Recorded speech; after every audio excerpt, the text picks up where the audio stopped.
السلام عليكم ورحمة الله وبركاته. طريقة إضافة الكلمات وتلوينها في الجافا سكريبت من خلال الأكواد داخل ملف HTML. طبعا احنا بنعرف السكريبت الأول وننهيه وندخل الأكواد HTML.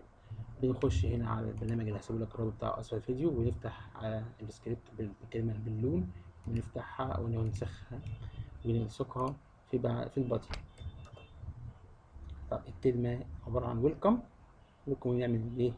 طبعا احنا الكلمة اهي ويلكم، الجزء ده يعني الكلمة دي هي بقى اللي ممكن تغيرها حضرتك بالكلمة اللي انت عايزها. يبقى التلات أماكن هتغير فيها كلمة ويلكم دي.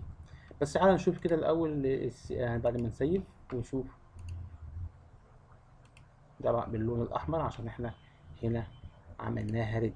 طبعا لو انت عايز تعملها بلو نخش على الترجمة وتاخد البلو وننسخ بدل الايه بلو، وبنعمل لها سيف، وهنا بتعمل بلو. المرة الجاية إن شاء الله هنعمل إزاي يبقى الكلمات تتغير. أغير كلمة ويلكم دي وبطريقة سهلة بسيطة بحيث متعقدناش، وفي نفس الوقت نقدر نتحكم في الألوان وكده ومساحتها. والحلقة اللي هتكون بعديها هتكون في الحجم الكلمات ووضعها داخل الصف، وحجم الكلمات ووضعها داخل الصف. شكرا والسلام عليكم ورحمة الله.